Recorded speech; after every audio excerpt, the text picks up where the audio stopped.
Dan helmnya, ia berniat turun ke dunia nyata untuk mengambil kantung pasir terlebih dahulu. Setelah itu mengambil helm ke neraka. Lucian meragukan kepergian tuannya tanpa gagak, tetapi Morpheus tidak ingin lagi, cukup Jessamine yang terakhir. "Gak apa-apa Lucy, lagi pula aku sudah cukup kuat sekarang, jangan khawatir," ucapnya Morpheus. Setelah berpamitan dengan asistennya, Morpheus pergi ke dunia nyata melewati sebuah danau gelap. Inilah The Sandman episode 3. Ini adalah channel Malfest, menghadirkan alur cerita yang sangat the best, bisa menghibur dan menghilangkan stres. Yang belum subscribe ya subscribe dulu guys. Dulu dia adalah seorang pemakai sihir pertama, tapi sepertinya sekarang lebih baik lagi.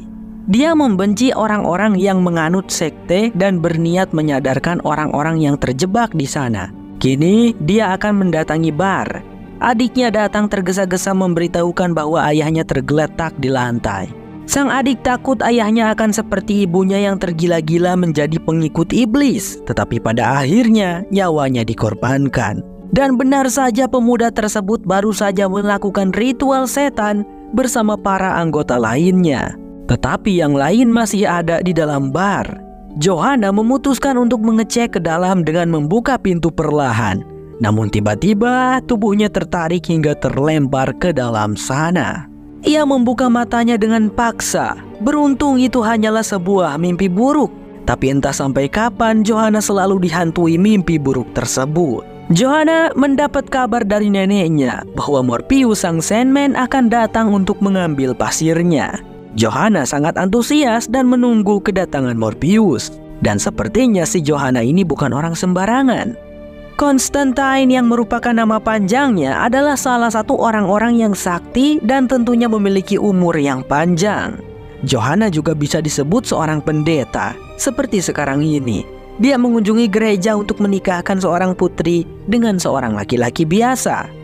Menurut pengakuan putri tersebut, hubungannya dengan sang kekasih tak ada yang merestui dari pihak keluarganya karena beda kasta.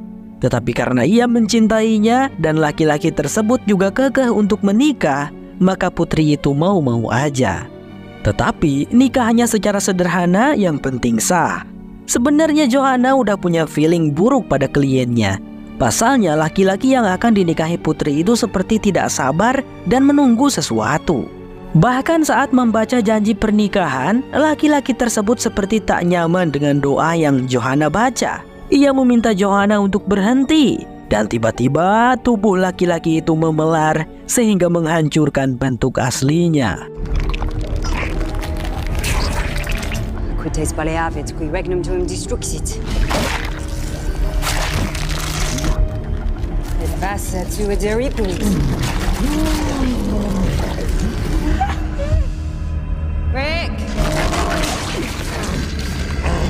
Ternyata dia seorang iblis yang menyamar jadi manusia. Si mempelai wanita kaget bukan main sebelum akhirnya seseorang membawa dia untuk menjauh.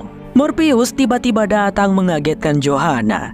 Selain ada keperluan khusus pada Johanna, Morpheus juga ingin menanyakan helm miliknya pada iblis itu. Tak menutup kemungkinan iblis tersebut tahu siapa yang mengambil helm Morpheus, karena sama-sama tinggal di neraka. Tetapi mungkin kali ini bukan hari keberuntungan Morpheus, karena Johanna tetap teguh mengkomat-kamitkan doa untuk melenyapkan iblis tersebut. Constantine! Innocentium, Agile. I can't just don't send me back! Restitutus Neme. Run along and fuck off back to hell. Neme. Dream of the others, come on! Johanna nampak puas setelah kehancuran iblis itu.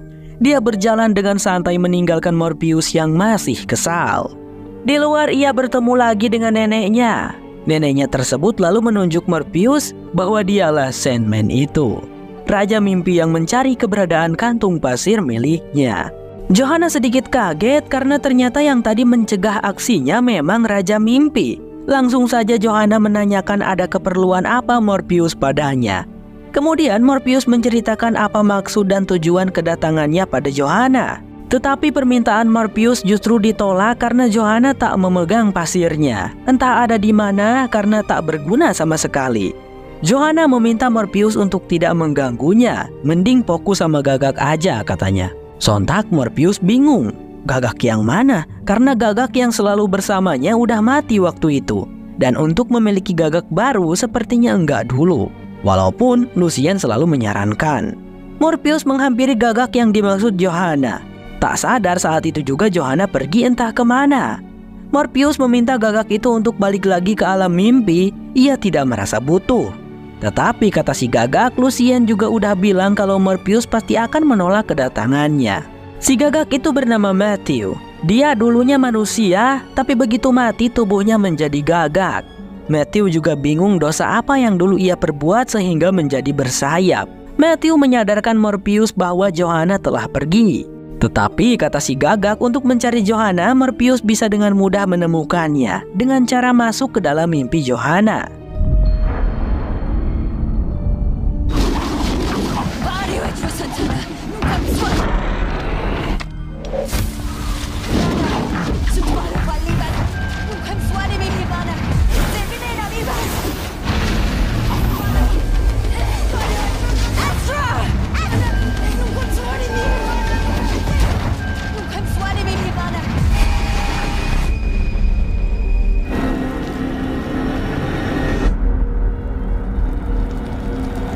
Ternyata benar, Morpheus dengan mudah bisa sampai ke tempat Johanna dengan singkat. Johanna begitu terkejut melihat kedatangan Morpheus melalui mimpi buruknya. Melihat kegigihan Morpheus, ia jadi iba dan berniat akan membantunya menemukan kantung itu. Johanna lantas berusaha mencari keberadaan pasir yang diminta Morpheus. Tetapi nihil, ia tidak menemukannya. Johanna sendiri bingung bagaimana bisa pasir yang begitu terikat pada Morpheus bisa hilang. Lalu Morpheus menjawab bahwa ada manusia yang mengurungnya dan mengambil seluruh jimatnya. Ia bernama Burgess. Roderick Burgess? Tanya Johanna memastikan. Rupanya Johanna tahu tentang penyihir tersebut. Bahkan kabarnya Roderick pernah mengurung iblis di rubanahnya. Johanna menghentikan ceritanya dan baru sadar bahwa yang dikurung kala itu adalah Morpheus, bukan iblis. Ia terkejut karena selama itu maka ia berjanji akan membantu Morpheus menemukan pasirnya, yaitu di apartemen mantannya dulu yang saat itu tertinggal. Di tengah malam, Johanna dan Morpheus bergegas ke apartemen milik mantannya yang bernama Rah. Setelah sampai, Johanna memutuskan untuk masuk sendiri dan Morpheus tunggu di luar. Tetapi lagi dan lagi, Johanna dihantui dengan mimpi buruknya. Beruntung Morpheus datang dan menyadarkan.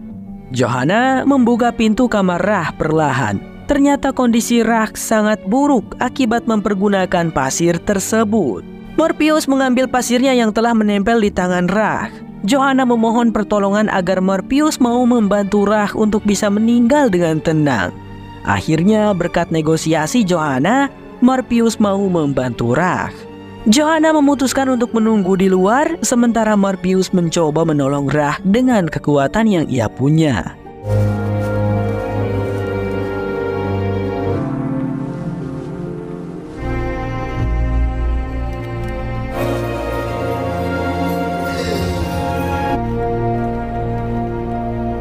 Di sisi lain, Ethel memohon agar John mengembalikan batu rubi yang ia curi darinya. Setelah kedatangan Korintian ke rumahnya, Ethel jadi yakin bahwa sang Sandman akan datang untuk mengambil jimat-jimatnya dan menghukum orang-orang yang menyalahgunakan barang tersebut.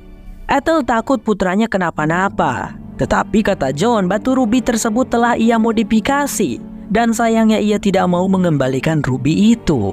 Ethel merasa ia harus menggunakan cara lain agar John mengerti. Wanita itu kemudian memberikan jimat miliknya kepada John yang selama ini membuatnya aman dan awet muda. John sempat menolak karena tanpa jimat itu mungkin sudah dari dulu ibunya mati. Namun seburuk-buruknya Ethel jadi ibu, ia masih memiliki kasih sayang untuk melindungi putranya sekalipun nyawanya jadi korban. Setelah Ethel melepaskan kalungnya, detik itu juga tubuh Ethel berubah menjadi tua dan sekarat. John menangis sejadi-jadinya setelah Ethel benar-benar meninggalkannya.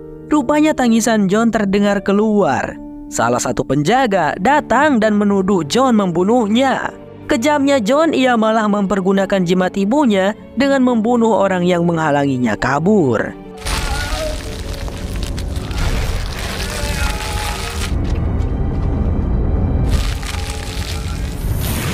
John merasa bebas sekarang. Setelah sekian lama terkurung di rumah sakit jiwa, akhirnya ia bisa menghirup udara segar. Setelah berhasil keluar dari rumah sakit, John tidak tahu harus bagaimana. Jarak rumah dari rumah sakit sangat jauh. Dia membutuhkan kendaraan untuk mencapainya. Tiba-tiba, seseorang datang memberinya sebuah jaket. Dia adalah Korintian yang berpura-pura baik pada John.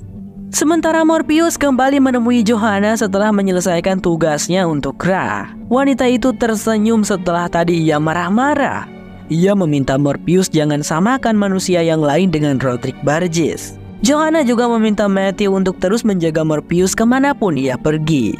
Setelah itu, Johanna memutuskan untuk meninggalkan keduanya. Tetapi sebelum itu, Morpheus meneriaki sesuatu bahwa Johanna tidak akan dihantui mimpi buruk lagi. Akhirnya, Morpheus juga membuka hati bagi Matthew untuk menjadi temannya. Tak baik juga ia berlarut-larut dalam kepergian gagaknya yang dulu. Dan untuk misi selanjutnya, Morpheus akan mencari helmnya ke neraka. Hear me out. You could take me with you. I'm going in search of my helm. How she's feeling about it, I'm gonna go on a limb. Never have to have this conversation. Go to hell. You're listening, so fuck it. The Sandman bersambung, berlanjut ke episode 4. Morpheus dan Matthew telah sampai di neraka. Mereka melewati jalur orang-orang yang berdosa. Matthew sedikit tidak menyangka ternyata neraka sedingin ini katanya. Morpheus kemudian mengajak Matthew untuk ke jalur pintu utama. Tetapi di neraka juga ada aturan dan protokol yang harus dipatuhi. Raja tidak bisa masuk menemui raja alam lain secara sembarangan, apalagi tak punya janji. Dulu Morpheus juga sempat ke sini tetapi sebagai tamu terhormat. Dan kedatangannya kali ini mungkin akan mengagetkan Lucifer karena begitu berani. Singkatnya, Morpheus dan Matthew telah sampai di pintu utama. Ia memukul gong pertanda ada tamu yang datang.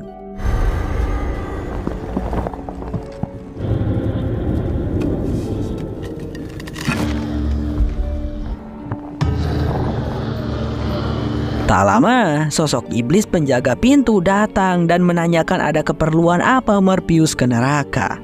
Tak mudah membujuk iblis ini untuk mengantarkan Morpheus ke Lucifer. Sampai akhirnya dia setuju dan memulai perjalanan. I am the king of dreams.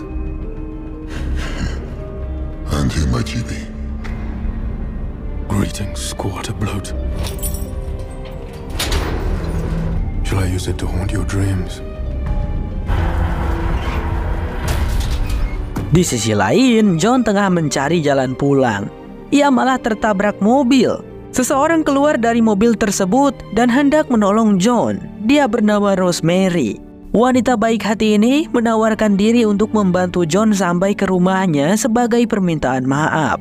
Di perjalanan, mereka mengobrol dan melempar pertanyaan satu sama lain. John menceritakan bahwa ibunya seorang pencuri yang sukses. Sampai akhirnya mereka harus berpindah-pindah tempat tinggal. Tetapi Rosemary mengatakan, mungkin ibumu berusaha melindungimu, John. Dia pasti sangat bangga padamu.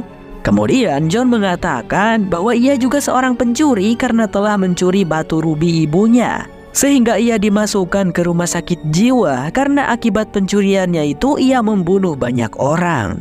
Rosemary tentu terkejut dengan pengakuan John tentang dirinya yang kriminalitas. Tubuhnya bergetar dan tak tahu harus bersikap apa setelah yang dikatakan John.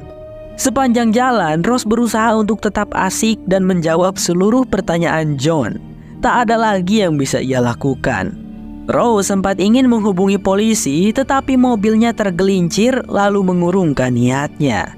Daripada John curiga dan malah membunuhnya, Rose terus memutar otak agar dirinya terbebas. John masih aja ngajak bicara, biarpun Rose cuma iya-iya aja. Rose melihat ada pom bensin di depan, lalu ia memutuskan untuk pura-pura isi bensin di sana. Pom bensin tersebut kebetulan di dekat minimarket yang masih beroperasi. Rose memiliki ide bahwa ia akan membayar bensinnya di dalam minimarket aja sekalian mau beli camilan. Wanita itu juga menawarkan barangkali John mau nitip. John mengangguk, tapi baru aja Rose melangkah, John turun dari mobil dan ingin ikut dengannya. Katanya udah lama nggak masuk minimarket dan ingin melihat-lihat makanan lain. Tentu Rose gak bisa nolak. Rose mungkin harus bertindak hati-hati kali ini supaya John tidak curiga. Saat John sibuk memilih minuman, Rosemary menghampiri kasir. Tanpa basa-basi ia berbisik untuk menghubungi polisi segera. Tetapi percakapan antara kasir dan polisi terdengar oleh John. Merasa itu mencurigakan, John lantas menarik tangan Rosemary untuk segera pergi. Kasir tersebut berusaha menyelamatkan Rose dengan menodongkan pistol hendak mengancam John agar tak berani macam-macam. Sayang seribu sayang, John lagi-lagi melindungi dirinya menggunakan jimat ibunya hingga kasir tersebut bubuk seperti di blender. John menuntut Rose untuk segera masuk ke mobil. Rose mengiyakan saja daripada ia juga dibunuh. "Kenapa kamu ngelakuin ini, Rose?" tanya John. "Aku hanya melindungi diri," jawabnya. Kali ini Rose tidak punya pilihan lain selain memenuhi keinginan John untuk mengantarkannya ke rumah untuk mengambil batu rubi itu. Kembali lagi ke Morpheus yang masih menyusuri curamnya jalan di neraka. Matthew bergidik ngeri karena seseram itu. Tapi tiba-tiba di tengah perjalanan ada seorang wanita memanggil Morpheus dengan sebutan Kaikul. Morpheus terkejut. Mereka terlihat saling kenal dan mungkin lebih dari itu. Morpheus memanggilnya dengan nama Nada. Kaikul itu adalah perwujudan Morpheus dari sudut pandang Nada. Entah bagaimana kebenarannya, tapi sepertinya mereka pernah memiliki ikatan. Karena nampak Nada meminta agar Morpheus mengeluarkannya dari sel tahanan neraka. Nada juga meminta maaf atas dosa yang telah ia perbuat semasa hidup pada Morpheus. Lalu Morpheus tentu memaafkan, namun untuk membantunya enggak dulu. Morpheus lalu bergegas meninggalkan Nada tanpa menghiraukan teriakannya. Matthew penasaran dengan hubungan mereka. Dari pengakuan Morpheus, Nada adalah manusia perempuan pertama di muka bumi ini. Cuma itu yang dikatakan Morpheus. Ia tidak memberikan informasi lain lagi.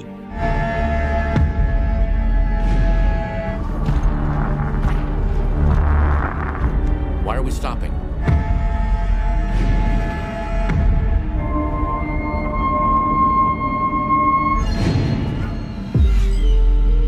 Kini mereka telah berada di hadapan Ratu Lucifer Morningstar. Raja Mimpi langsung meminta helmnya dikembalikan. Namun tidak mudah untuk meminta helmnya kembali. Lagi pula Morpheus tidak tahu persis iblis mana yang mengambil helmnya.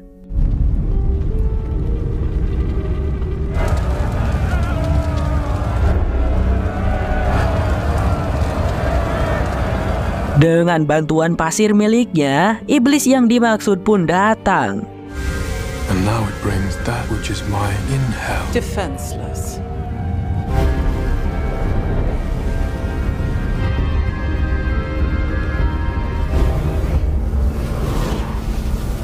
Tetapi ia menolak untuk mengembalikan helm. Ada satu cara untuk merebutnya, yaitu sang iblis menantang Morpheus melakukan perlawanan ilusi. Seperti game, tapi lupa nama gamenya apa. Jika Morpheus menang, maka helm akan dikembalikan. Dan jika sebaliknya, Morpheus akan menjadi budak iblis di neraka selamanya. Morpheus menyetujui, tetapi yang buruk adalah iblis mewakili pertarungannya dengan Ratu Lucifer.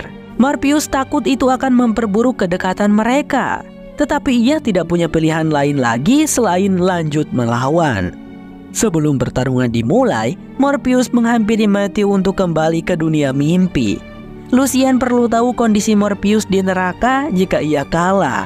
Matthew menolak. Ia tidak mungkin meninggalkan tuannya. Jika berangkat bersama, maka pulang juga harus bersama. Kemudian pertarungan dimulai oleh Lucifer.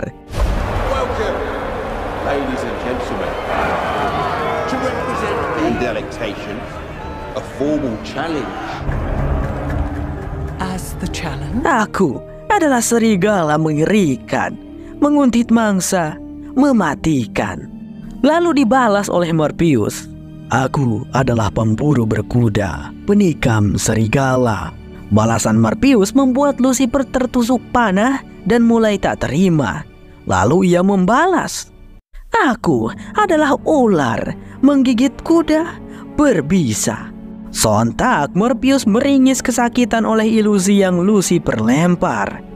Snake devouring talons. I am a bird of prey. one's ready.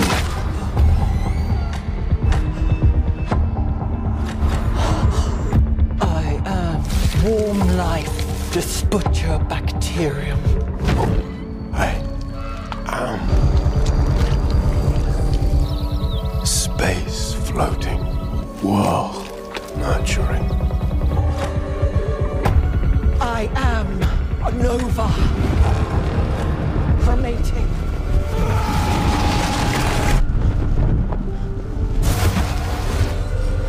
Singkat cerita, Morpheus tak berdaya dengan serangan Lucifer yang begitu bertubi-tubi. Aku adalah anti kehidupan, kegelapan di akhir selamanya. Morpheus tidak mampu membalas serangan Lucifer. Ia benar-benar tersungkur tak berdaya. Matthew datang berusaha membangunkan. "Hei bos, dengarkan aku. Kau tahu apa yang selamat dari anti kehidupan? Itu kau," ucap Matthew. "Mimpi tak akan pernah mati," sambungnya. Kemudian Morpheus mulai bangkit lalu berkata, "Aku adalah harapan, pembawa cahaya." Lucifer membeku. Ia tidak tahu apa yang akan membunuh harapan. Lalu ia menyerah dan memerintah iblis menyerahkan helmnya. Sementara dengan iblisnya, dia dilempar ke bawah dan menjadi bulan-bulanan iblis lain. Lucifer tak langsung mengizinkan Morpheus pergi karena ia merasa dipermalukan. Lagi pula mimpi tak ada kuasa di neraka, katanya. Morpheus hanya tersenyum kecil. Ia menjawab, "Kau bilang aku tak ada kuasa di sini? Hah? Benar sih, ucapanmu benar. Namun jika berkata mimpi tak punya kuasa di neraka, katakan Lucifer, kuasa apa yang dimiliki neraka jika mereka yang dikurung tak bisa memimpikan surga?" ungkap Morpheus. Lucifer kembali membeku dengan pertanyaan Morpheus. Ia tak mengeluarkan sepatah kata pun. Tetapi dalam hatinya ada kemarahan. Bagaimana tidak? Kekalahan Lucifer dan ucapan Morpheus disaksikan banyak iblis lain. Mau ditaruh di mana muka Ratu Lucifer? "Suatu hari Morpheus, setelah aku menghancurkanmu," jawab Lucifer. Morpheus kemudian pamit tanpa menghiraukan Lucifer. Begitu keluar dari neraka, ia langsung memakai helmnya. Apa bisa melihat dengan benda itu? Tanya Matthew. "Bisa, aku bahkan bisa melihat batu rubinya," jawab Morpheus, sambil menaburkan pasir sehingga membawa mereka ke keberadaan rubinya. Mereka berdua kini telah sampai di keberadaan batu rubinya, sebuah ruangan yang gelap. Morpheus menemukan benda itu, tetapi sayang rubinya telah dimodifikasi sehingga menyerang keduanya sampai tidak sadarkan diri. Bersamaan dengan itu, John datang untuk mengambil rubi tersebut. Ia bingung rubinya tergeletak di lantai seperti telah ada orang yang berusaha mengambil rubinya. Segera ia keluar menemui Rosemary untuk mengucapkan terima kasih. John percaya Rosemary orang jujur dan baik hati, walau sebenarnya ia tidak menyangka Rose begitu nekat melakukan hal itu tadi. Tapi John sadar apapun yang Rose lakukan hanya untuk melindungi dirinya. Maka ia memberikan kalung jimat ibunya pada Rose sebagai ucapan terima kasih. Rose sempat menolak, tetapi John mengatakan ia telah mempunyai rubi untuk menjaganya. John kemudian pergi setelah memberikan jimat itu.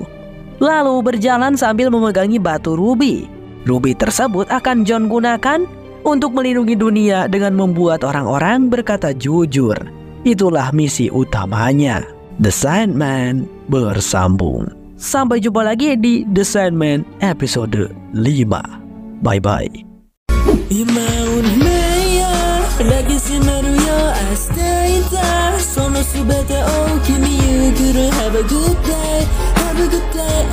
Have a good day.